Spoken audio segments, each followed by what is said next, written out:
Our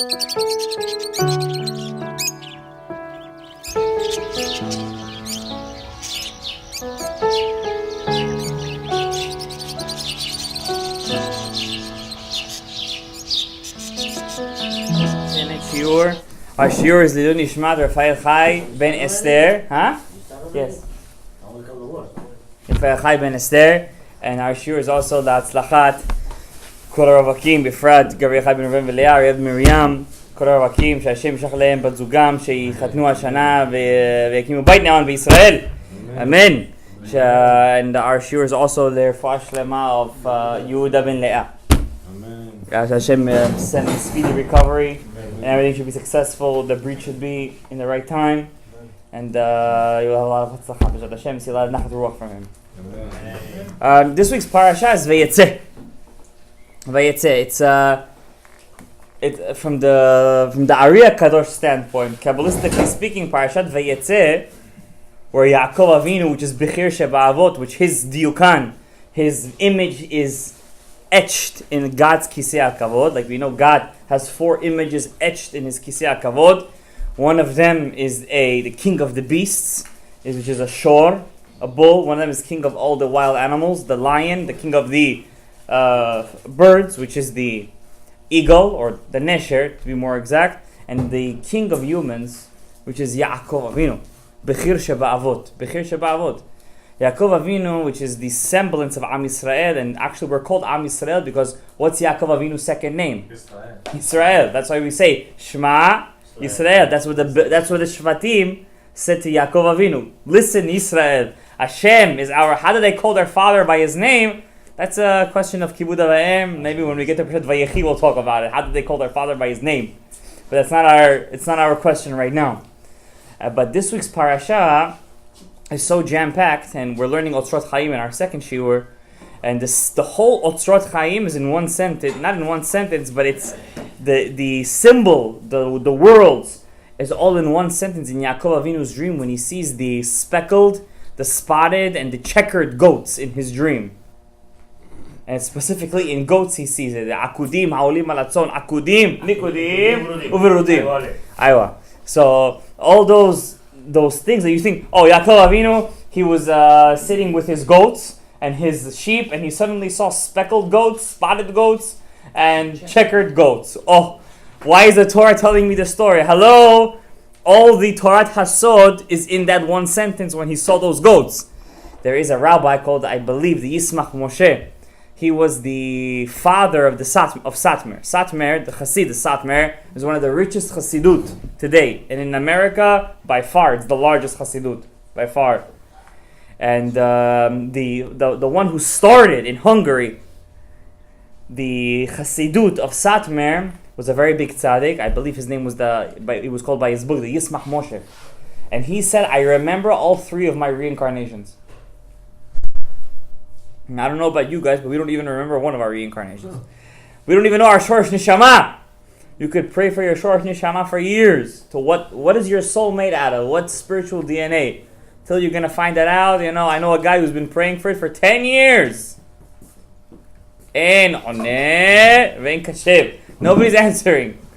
To know such a thing is like knowing what is the code to the atomic bomb. If a person knows the Shorosh Neshama, whereas the Neshama came from Shamayim, he can know the secret to all the Neshama. But some people know it, but they don't have the ability. They don't want to tap into it. They don't want to tap into it, right? So this Yismach Moshe didn't just know his Shorosh Neshama, he also knew his reincarnations. He said, I remember being a Jew in the desert during the time of Moshe and Korach giving a speech. And I remember running into my tent and hiding under my bed. So his students asked him, we don't understand. If you look at the story of Korach and Moshe, whose side would you take, obviously? It's a no-brainer. I would take Moses' side. So he said, if you guys were there, you would pick up your tzitziyot and you would run after Korach. He was such an influential speaker. He was such an inspirational speaker that any person who heard him would believe in him.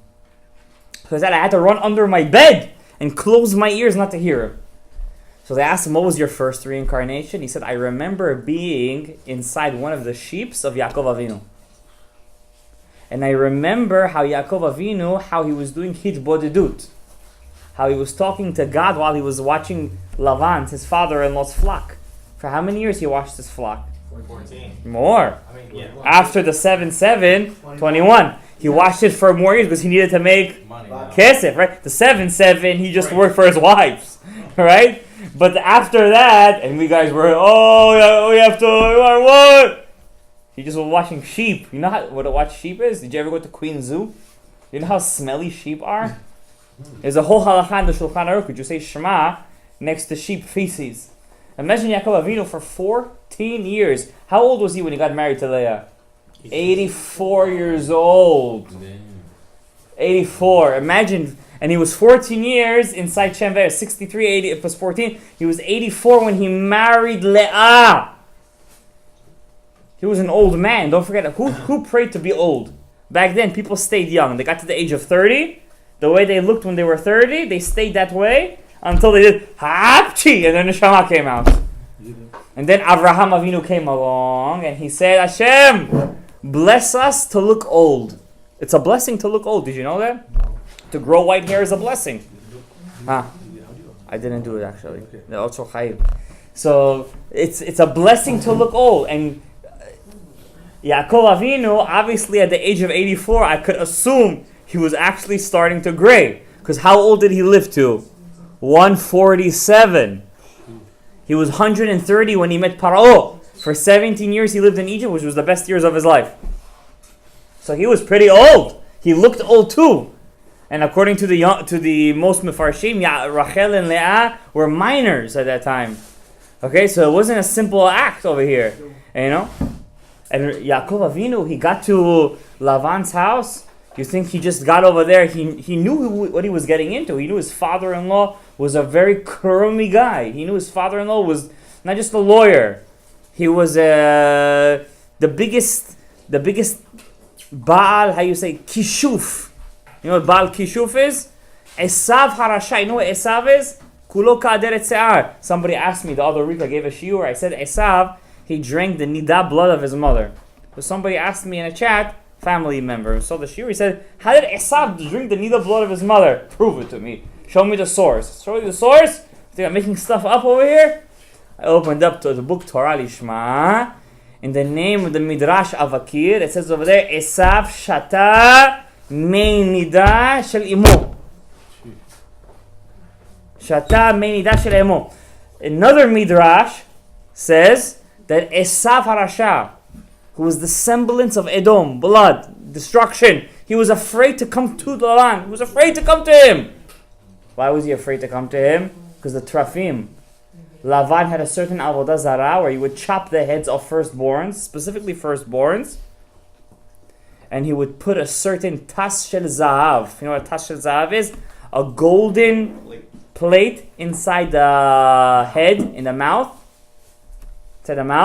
and the mouth would start to speak. He would put over there certain shemot shel avodah zarah, certain se'irim we call it, se'irim, and he would put it in their mouth. And he would ask them questions, and then they would start to speak.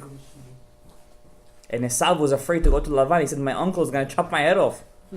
I don't want to go to him. That's why he didn't run after Yaakov.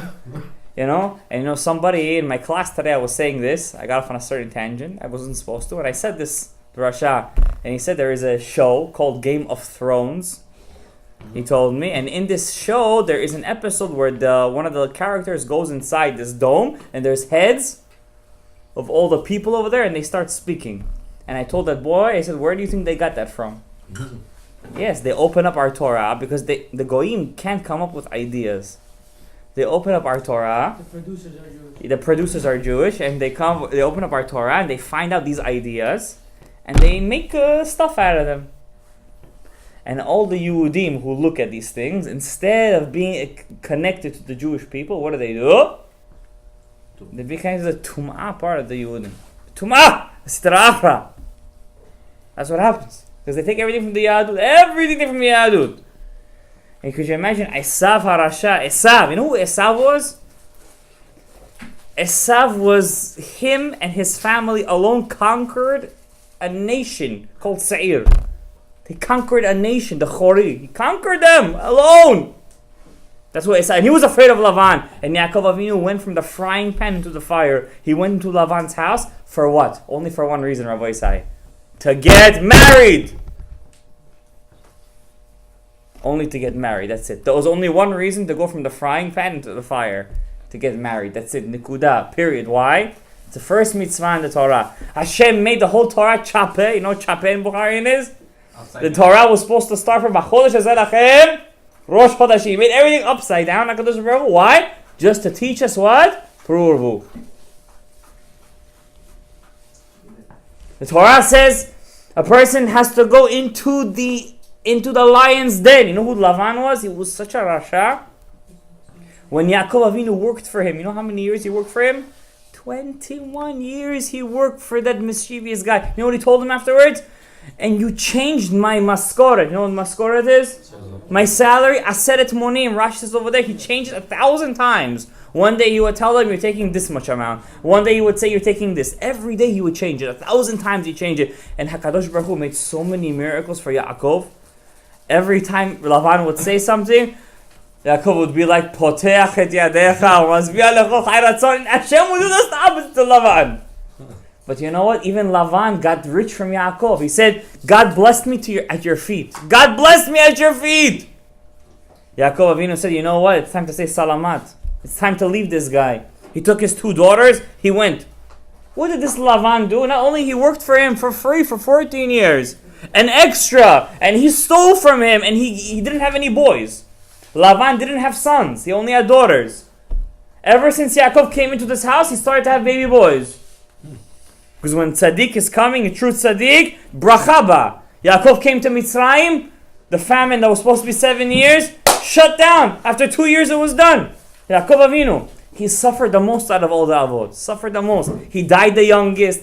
He had the worst suffering out of all the avot. Avraham Avinu suffered. How did he suffer? He didn't have kids till he was 90. Hey, Yaakov was not so far from him. 99, I'm sorry. He was 84 when he married Leah. He was 84, but still, he went through the worst suffering. To see your family go against you, that's the worst suffering. And he saw his children go against one another, as the worst suffering. And he went through Kishuf, and he was away from his father. He was away from his mother. What did his mother tell him in last week's Parasha? She said to him, I'm going to send you for a couple of days. After a couple of days, I'm going to call you back. She said, couple of days to him. And he goes for how long? 22 years he's gone. You know, the rabbis asked a question. They said, Yosef HaTzadik, when he was in Potiphar's house, when he was the king of Egypt, viceroy, to be more exact, he never sent one letter to Yaakov, hello, Papa, I'm alive. Come on. 22 years you're away from your dad, you can't send him a letter? Abba, I'm alive? You know why he didn't send a letter? Midah keneged midah. Yaakov Avinu didn't send one letter to Rivka and Yitzchak. You didn't send a letter to your parents when you were away? You can't send a letter to your son won't send a letter to your parents. He'll come up with any idea in his head not to send you a letter. Rabbi Yehuda Ftaya says in Minchas Yehuda, he says, you know why Yosef didn't send a letter? He thought in his mind that his brothers would see the letter, they would come after him, kill him in Egypt. Then he came up with another excuse. His father would see it and he'll have a heart attack. He'll come up with any excuse. Come on, but if we think about it, you wouldn't send a letter? You wouldn't go yourself. You're the king of Egypt. You're the viceroy. You control the modern world back then. He didn't send it. Yaakov Avinu, Bechir Sheba'avot. I want to say one thing. I'm going to tell you guys a secret. Yaakov Avinu is great. I personally, when I read the story of the Avot, Sefer Bereshit, you know, there is a Kabbalistic notion. Whoever is born in a certain parasha, he has a connection to that parasha. He has a connection. Like I have a kid in my class, he's a Kohen.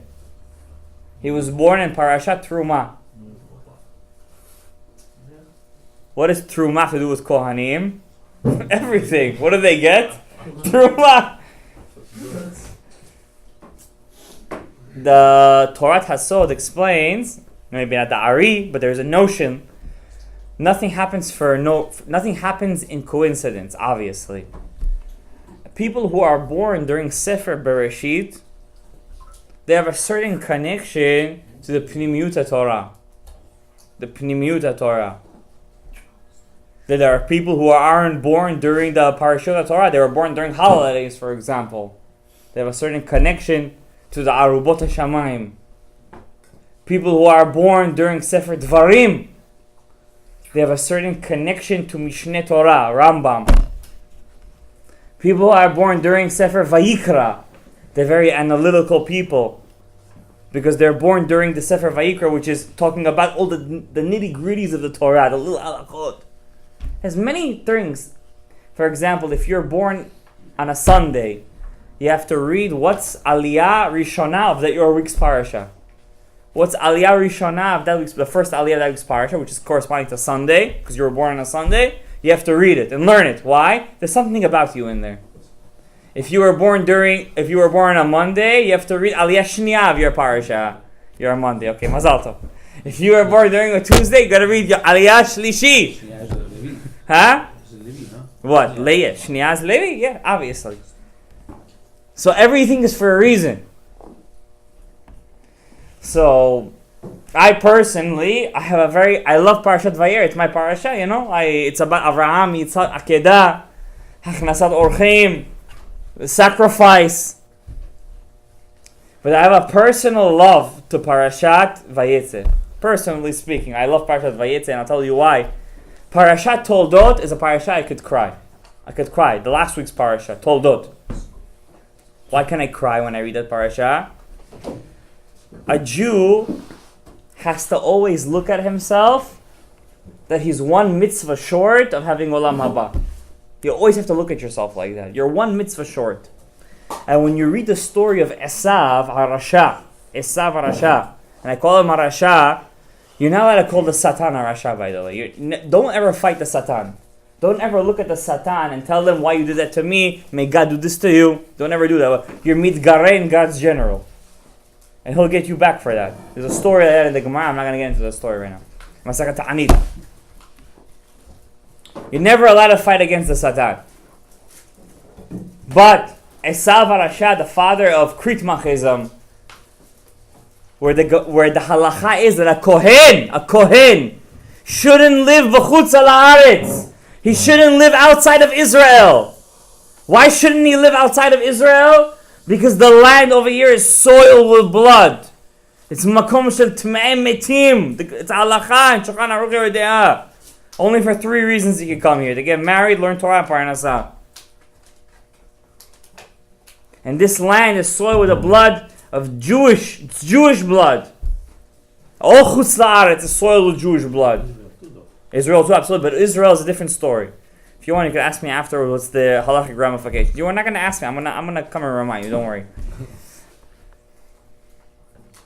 A kohen, because chutz la'aretz is tameh. It's the Gemara says, Masechet Avodah Zarah, the Jewish, Amar B'Yishmael, Bnei Yisrael chutz la'aretz ovdim et Hashem Yitbarach betum'ah. We serve God betum'ah in chutz la'aretz. I remember a long time ago I was learning in Williamsburg. In Beit Midrash Maharchu. I was learning over there, and the rabbi said something very beautiful. Rav Muad'Dib.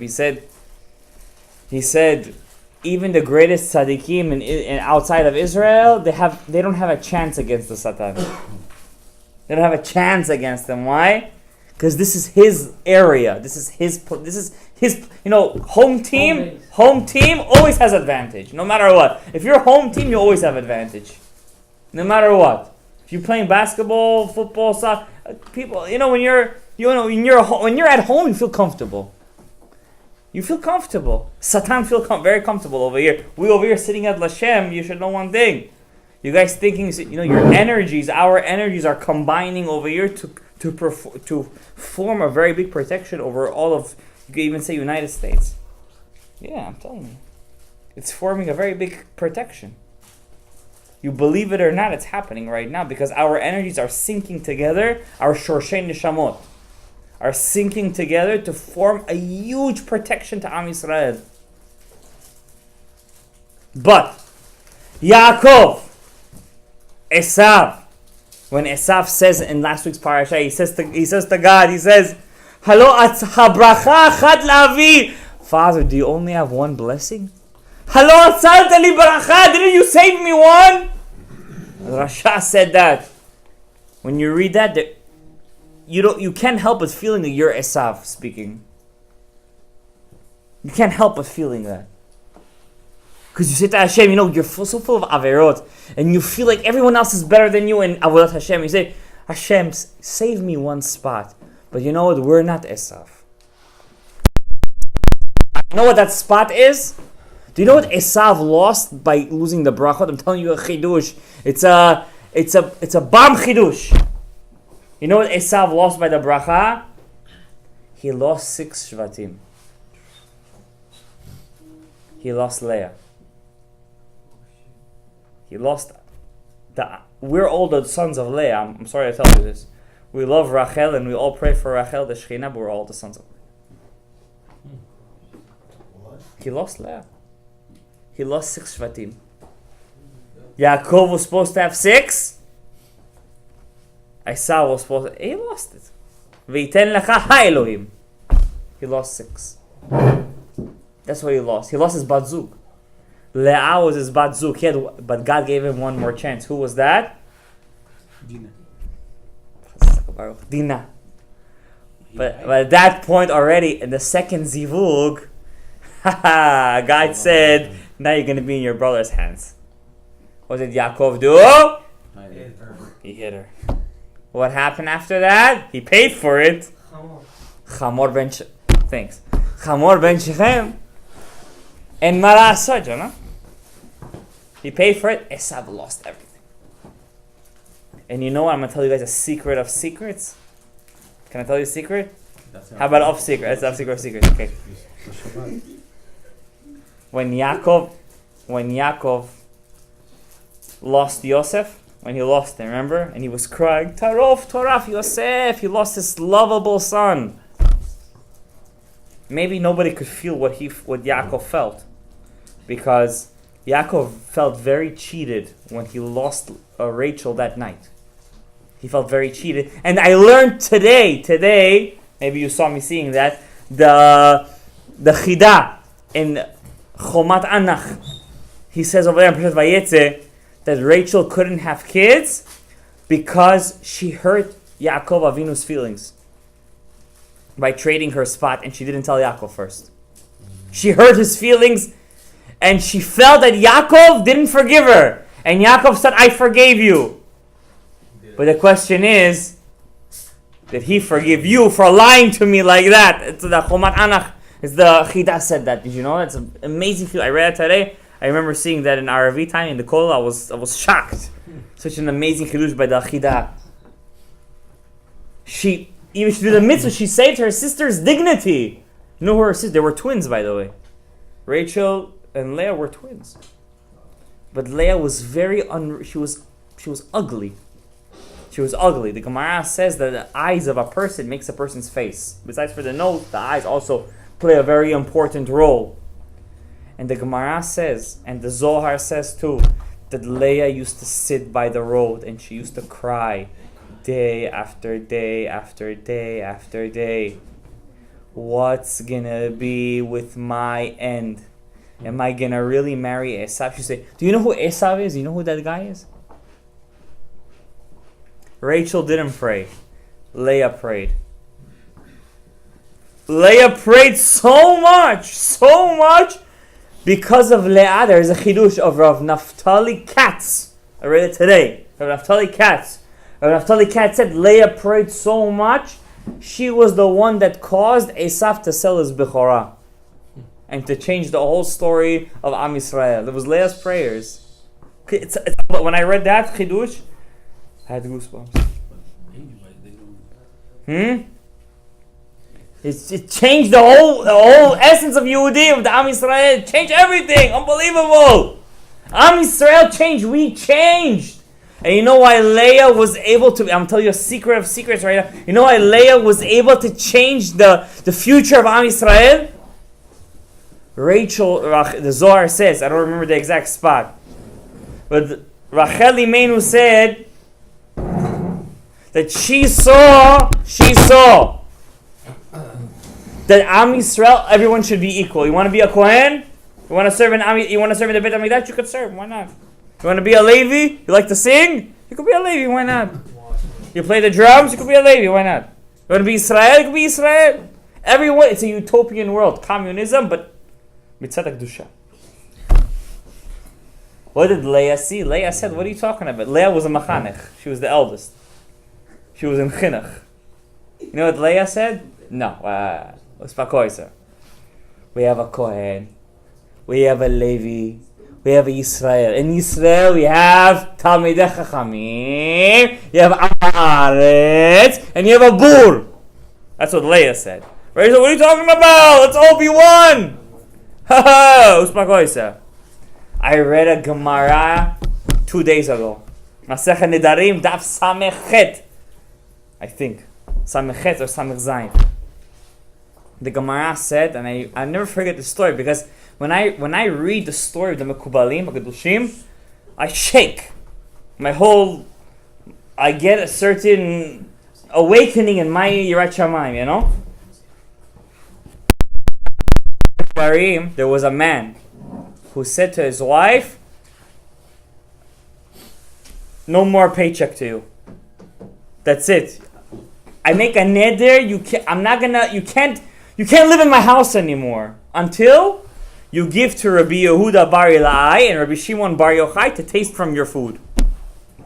She looks at her husband and he says to him, you want me to go to the 2 greatest rabbis in the world that all of Hilchot Shabbat is based on them, and you want them to taste from my food, from my chicken and my rice, from my lentil soup? They're not going to taste from my food. Are you crazy? He said, you're not stepping a foot. I don't know what she did, but the Gemara doesn't say what she did. He said, you're not stepping a foot into my house until you give them to eat from your food. Basically, he was saying to her, take a hike. She was a Eshet Chayil. She took her soup.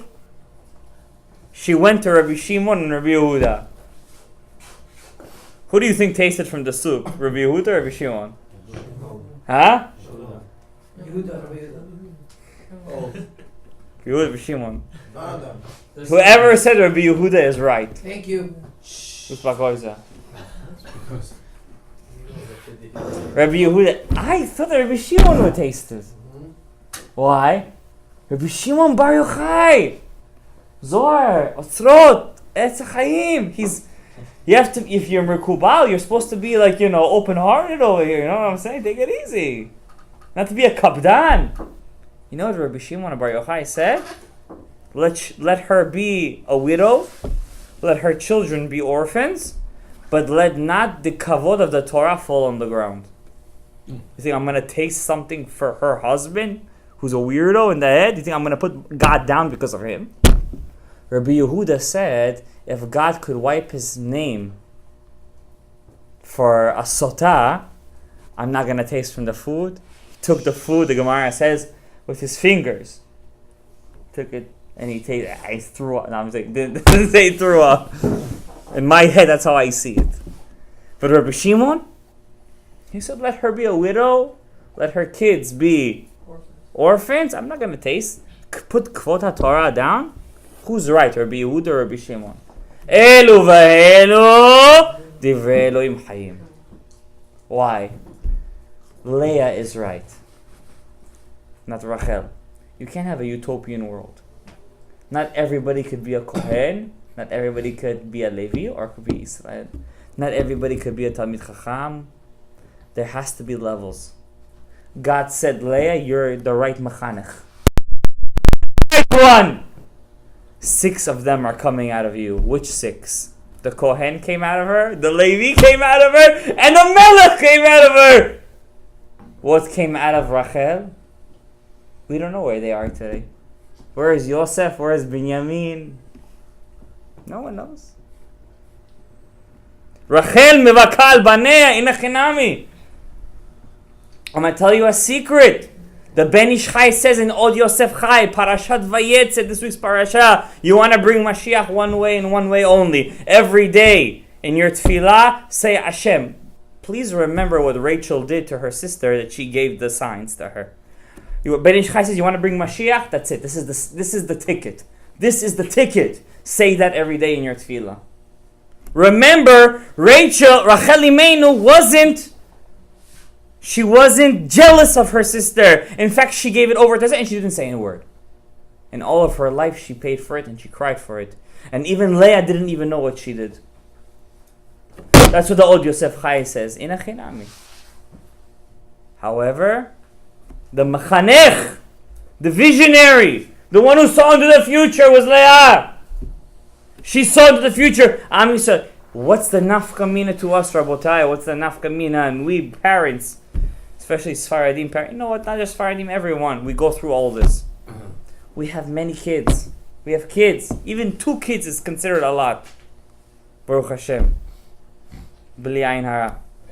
When you have kids, you have to understand, Rabotai, every kid is different. Each kid cannot be a doctor. Each kid cannot be a lawyer. You can't put them one against another. This isn't Stalin and the USSR. You can't put one kid against the other. This kid is meant to be something else. That kid is meant to be something else. This one is meant to be a Talmid Chacham, and this one is meant to be the Balabas. Yes, there are stories. The Torah says, Chachamim, Chachameinu Sipru, Maaseh Chachameinu. It says, the Stipler, brother-in-law of the Chazon Ish, Rabbi Yaakov Yisrael Kanievsky, the father of Chaim Kanievsky, he said, when I was a young boy, my parents wanted me to be a shoemaker. They said, this boy can't learn Torah. He's not meant for Torah. I broke into my parents' room that night and I cried. I said, Abba and Ima, give me one more chance. I'll learn better. I'll learn better. There was a boy who used to smoke on Shabbat in the Chazon Ish's yeshiva. The Chazon Ish, you know what the Chazon Ish was? Mishichmo v'mala gavoa mikol ha'am. He had no kids, by the way, and his wife was crazy. His wife was crazy. And his wife said on his levaya, that's how crazy she was. She got up in the middle of thousands of people and she said, I want to speak. I don't know if you know what that means, but in the religious world, it's tantamount to stoning a person. She said, I want to speak. She said, I swear that this man wore the same coat that he wore on his wedding day till the end of his life. He never bought a second. His brother-in-law was a stipler, and the stipler said, when I was a boy, you know what the stipler was? People used to come to him like this, because he could read their foreheads. And he used to say that when I was a kid, my parents wanted to be a shoemaker, because he couldn't learn Torah. He couldn't learn Torah, Rabotai. Why? Satam. Everything was satum. Everything was closed in his mind. But when he sacrificed himself like Avraham, Yitzhak, how come we don't say Moshe? How come we don't say David? Their sacrifice compared to Avraham, Yitzhak, Yaakov, you can't compare it, Rabotai. You can't compare their sacrifice. And I say this to all the kids, and I say it, you don't understand, Rabotai. When the kids are young, you can mold them. When you're 30, when you're 35, you need somebody with a drill, with a laser beam to mold you. If you don't have you can't change. Inspiration once a week won't help you. It won't help you. You need every day. But when you have kids at home, Rabotai, you gotta change. You gotta move them. They're our future, Rabotai. We're the Bukharian people, B'ni Bukhari Yisrael. We're blessed with the name of Bechor. Yes, we're blessed with it. It's a blessing, by the way. The letter Bet is Bereshit. It's Bechor. Amazing. It's bracha, asma. Whoever knows a little Kabbalah Rasha, it's asma. It's a lot of blessing inside us. You gotta break it in. Bukharian people were blessed for many generations with a lot of parnasa. We've been blessed. Our Bukharian people, we've been blessed with a certain talent of parnasa. With a certain talent. It's time to change that talent a bit to Torah. We have to produce a gadol. We have to produce something. We have to do something. We gotta change it. We have to move it. We have to believe in our. We have to do something. We have to understand that Leah was right. Rachel, for her will come Mashiach. Mashiach will come. B'ezrat Hashem, we'll talk about it. But Leah was right for now. For now, she's right. There are levels. Rabotai. The only question is, do you believe that your kids could reach the full potential that they can? Do you believe that you could reach the full potential? You know, today I was in Kollel, and lately I have a very good chavrusa from 12 o'clock to 6 o'clock. It's a very big lamdan and a very big darshan. And so after Mincha and Aravit, which is at 4:30, because 4:30 is already Shkia, right? And I didn't pray Aravit with the call time because I want to pray with you guys. I didn't know my father would be here to pray with you guys, so I said I'm going to be Chazan. But you know, Rabot Machashavot Belevish Va'atzat Hashem Mitakum. Okay, said it. So after the Aravit was done, so all those Bukhari, those old Bukharian guys who come to shul for one reason only, to say Yitgadal, Yitgadash, Mehabah, and they were saying Kaddish, and they left. And my Chavruta stopped one guy, and he said, "Let's learn for 5 minutes." I've been in Kol for 4 years. I've never said that. He said, "Let's learn 5 minutes." The guy's, saying his shtiel. My grandfather was Baba Sali of Bukhara, and my grandmother was the Baba this of Morocco, and I don't know what they were saying over there. And I said to myself, 4 years he didn't say that. 4 years. The guy didn't. The guy stayed at the end, but he was saying his own Baba Maisos, but he learned the halacha on Shabbat. He learned the halacha. Maybe this Shabbat we'll talk about it. He learned the halacha. I said to myself, you really gotta want it. You gotta want it, Rabotai. We don't want it. We don't want it enough. We don't want it enough. You know what we look at? We look at external things. Everything is external for us. Everything is external. We go out on a date from the time we're born. I look at the kids sometimes in my school. They say name brands I never heard of in my life. What's a Faragama? I have no idea what that is. They say it to me. I'm like, what the heck is that? Is that even real? They're making fun of me or something? I'm saying the truth. I don't know what that is. I don't know what that is. They look at me, look at my belt. My wife got me a belt for a couple of shekels in Israel. I'm like, okay. And they look at it like, I don't know what that is. I never dreamed of such a thing in my life. Morai Rabotai, you have in your house a Gadol Hador. And if it's not a boy, then you have in your house a Tzaddik et Eshel Chayil. There's some person out there in the world that's praying that his kids should have a Eshet Chayil. There's some person out there in the world that prays that his daughter will get married to Ish Chayil, Ben Torah. You could be that person. The only question is, do you want it? HaKadosh Baruch Hu will give it to you. We're living, if you learn the Atrot Chaim Shiur, you're living inside the Ein Sof. You're inside the Ein Sof right now. It's just an illusion that you can't see it, that you can't delve into it. Yaakov Avinu saw it. Yaakov Avinu said 14 years for him was nothing. For Rachel and Leah, V'yu be'enav ki yamim achadim. It was like 2 days for him.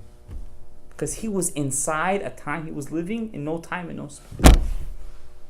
The only question is, do you want to change? Do you want to grow? Do you want to become better? Do you want to learn Torah more? Do you want to try to make a change? Do you want to make a difference? Do you want to change somebody's life? You know why I sent you guys that video today in the group? That whole thing that guy had 3 more kids was only because of one phone call. One phone call. The guy didn't do anything. One phone call.